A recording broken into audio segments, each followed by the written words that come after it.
You won't catch me with your trousers. What's wrong with my trousers? Not your trousers.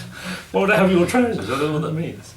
Ha ha ha ha. More Guns N' Roses. Yes. Hello and welcome to In the Court of the Wenton King. We are going to review an album. What is the album, Sam? It is Lies by G&R. Guns N' Roses. Okay, so yeah, lies, all lies and statistics. This is their second. It is their second album. There's 8 songs on it. That's an album, isn't it? It's a short album, but it's in less than 2 years. This is going to be 30 years old. Now I feel old, very old. Boring title about crap news. Not about fake news, it's just about crap news, isn't it? And it's boring. And obviously the idea for the cover is you thick as a brick thing, but I bought this. I actually bought this album, and you'll notice I haven't even bothered to bring it here to wave in front of you. Because in my mind, oh yeah, Lies is brilliant. Because Appetite for Destruction, that's the one everyone likes, but Lies, man. This is the one that the fans like. Yeah. I haven't heard it for, I wouldn't say 20 years, I think more than 20 years. I wouldn't have listened to it in 1997. So it's got to be 1993, maybe, I last heard it. It's the best one, isn't it? It's got these brilliant acoustic songs. That's what I thought. Some goodish songs, they're alright. Nothing that stands out like Appetite for Destruction. There's some great songs on Appetite for Destruction. It's all a bit meh, soz. And the comparisons with Led Zeppelin that I think happened into Use Your Illusion really, when people started doing that and saying Slash is just like Jimmy Page, and this is where that's unfounded. This is their acoustic album, isn't it? You compare those 4 acoustic songs to Led Zeppelin 3. It's not fair to why isn't it as good as Led Zeppelin 3? Led Zeppelin 3 is one of the best acoustic albums ever, but I mean they're like Aerosmith, but they're better at writing songs. So it's that by numbers songwriting. I'm just not in the mood for. I can't be bothered. That kind of thing has to be really good. It has to transcend. If you listen to, you're used to listening to weird stuff, mad stuff, prog, whatever. To listen to something that's normal, it's got to be really good. And it doesn't have to be Led Zeppelin.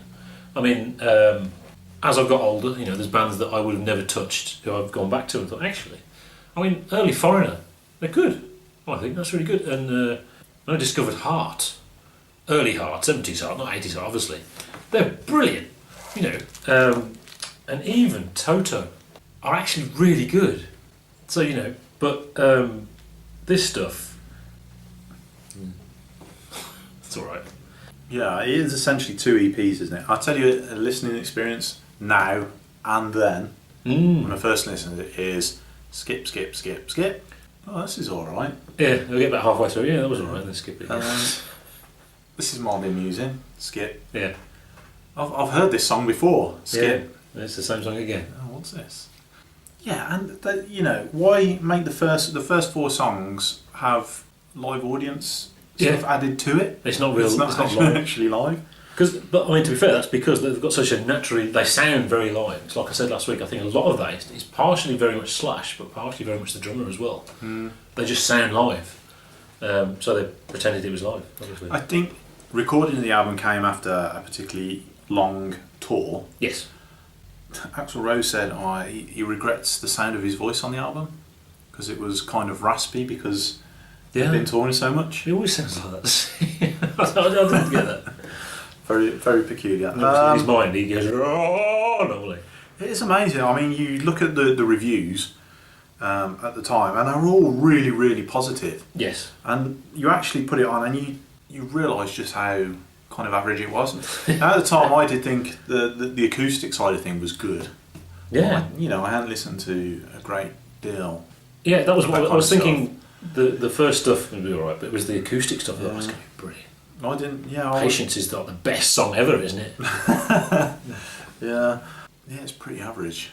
Yeah. I mean, it reeks of a stopgap. There's nothing wrong with that. Well, yeah. I mean, if they've been to it, I guess. I mean, the kind of image they portrayed, and I guess the reality was that they live life in the fast lane out on tour. I mean, you hear stories of one point Slash basically died.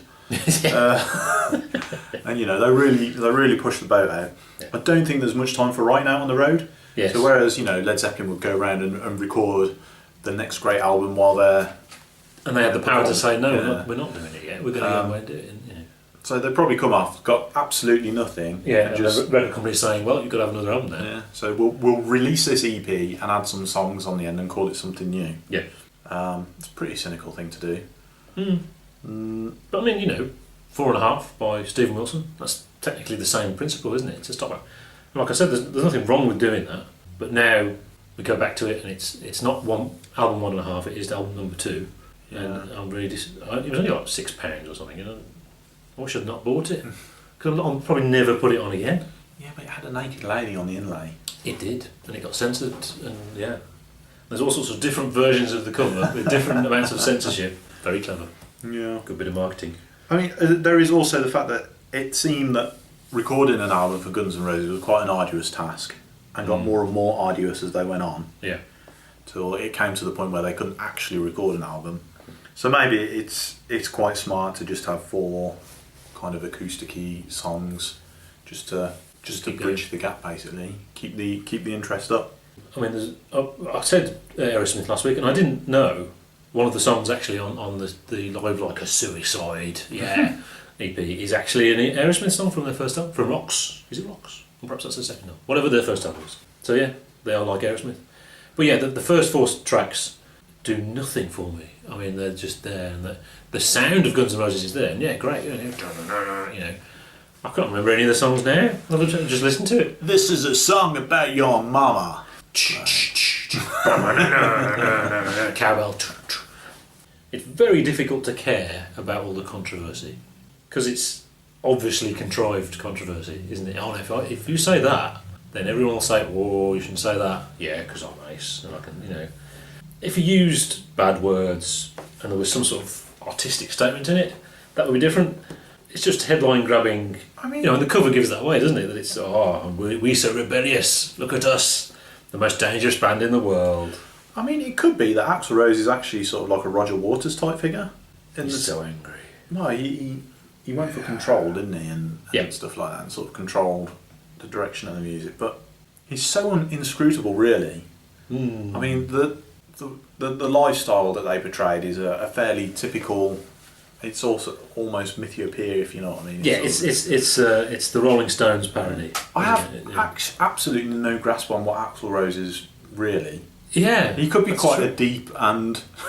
Yeah, and there could be a lot of layers of what he's doing. Yeah. It could be, but I mean, we just watched the video of Patience, and the first thing you got Axl Rose, and he does this. I can't do it. I want to punch him.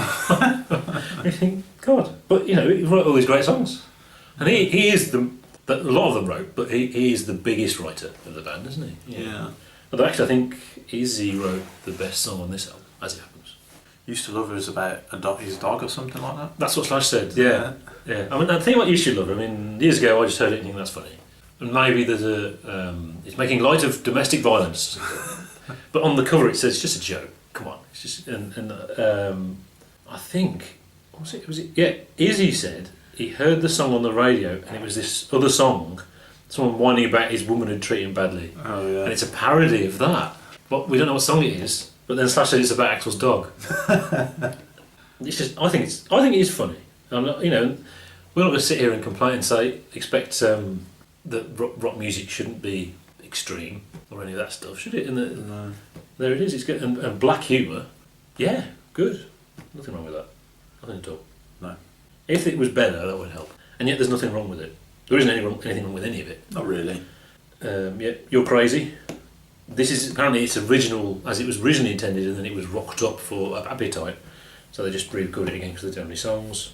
It does sound a little bit slow down and acoustic, doesn't it? That's because we've heard you need to hear it the other way around, don't you? You need to hear the acoustic first and then the electric one. There's this parallel with Sometime in New York City for the Lennon album, because he uses the N word as well. But that's a totally different thing. But Axl himself has said there's something coming from there. But he's defended it, hasn't he? One in a minute when he was with that album. Although it does look like he's been quite inconsistent, and then he's apologised for it, and then he says something different, and then. But I don't care. I just don't care about any of that. There's a lot of nonsense said about Guns N' Roses. I had a bit of a read of Rolling Stone magazines like that. some of it's contrived by the band and the record company, obviously, but some of it is, I mean, the most dangerous band in the world is obviously, probably some suit at the record company said, yeah, you're going to be the most dangerous band in the world, like the Stones. Rolling Stones, the Rolling Stone magazine said sleaze rock. Why is it sleaze rock? I don't understand. But also Rolling Stone trotted out the sort of the very, very tedious stuff. They are good, but it's so unfair that they're so successful. How dare they be successful? They could just fart on a record and it will be successful. Why isn't this boring indie band that we like successful instead? And it's the peak of bullshitting, isn't it, in the industry? It's the wrong time, which doesn't help. Journalists tend to like this more than I do. That's definitely true to say. Well, I used to like it quite a lot when I was younger. Well, I thought I did, but I hadn't actually been listening to it, so I don't know where I got that from. It's actually, I'm pretty sure I was listening to this in sixth form. It reminded me, actually. That's a point. One of our friends, we'll call him Tony. Yeah. He lent me a Guns N' Roses book. Oh, a book. Okay. Yeah, and I've never admitted this to anyone. It was like it was quite a small thing. Yeah. It was just about the history of the band and a little bit about the band. But a few of the pages fell out. Right. You going back without the pages? No, he kept asking me for the book. Oh, when you bringing the book back? And I was too embarrassed. I didn't want to say, Tony. So we got to the last day of our A levels, and I'm like, I really want to give him the book back. Yeah, I mean, he's lent me this in good faith. Yeah. So I went to Woolworths. Oh, really? Found a copy for it. Oh my god. For £1, and gave him a brand new one. Goodness me. And I think he'd actually decided that I wasn't going to bring it back. And when I brought it back to him on the last day, he was so surprised and all that sort of stuff. Yeah. But yeah, that's interesting. That's when we were listening to it. Well, this guy we're talking about obviously was a big fan when he first discovered rock music. He became a massive fan of Guns N' Roses. I remember him showing me his list of favourite Guns N' Roses songs. So all the songs, like 50 songs or whatever, in order of goodness. Get in the Ring was number 1. That's all I can remember. I don't know why. And then 6 months later, hate Guns N' Roses. And he's not the only person that did that. A lot of people did that. They were very much in vogue and everyone thought they were great, and then everyone hated them. I don't know what happened there. I mean, I didn't really do that. I mean, I quite like them, and then I think because they never released any new material, Well, I always kept them at arm's length anyway, and secretly thought, Welcome to the Jungle and whatever were quite good. And then never listened to them again. So I never had the opportunity to do any of that. Well, we'll see next week, won't we? Because next week is the opus. I was going to talk about is this Poodle Rock, but I think we should do that next week. It's more relevant next week, I think. Yeah. But yeah, I think the track list doesn't help. It should have been mixed up with the rock and the acoustic. Because it does sound like 2 EPs like that. And it is, yeah. And that gives the game away, doesn't it? But still, it's meh, and because it's meh, it has to be 3 eggs, doesn't it? It can't be 2 eggs, because if it's 2 eggs, there's something wrong with it. There's nothing wrong with it, so it's 3 eggs. Perfectly adequate songs. Yeah, if it's 3 eggs, I'll never listen to again. So never no, that's true. Yeah. I won't listen to this. I get a feeling there's going to be some songs that I'm picking up as we're listening to it. That I think, I'm gonna put those on a playlist or something. I think other than one, I might occasionally think, oh yeah, Patience is a good song. I can't actually remember it, so I'll put it on, and I'll think, So yeah, there you go. So next week we're doing Use Your Illusion 1 and 2 together as one glorious whole. Yeah, hello. Our Pink Floyd videos, if you've not seen them, you pay for them, but they're very good. We don't think you should pay for them, but you can pay for them and watch our Pink Floyd videos. Thank you, goodbye.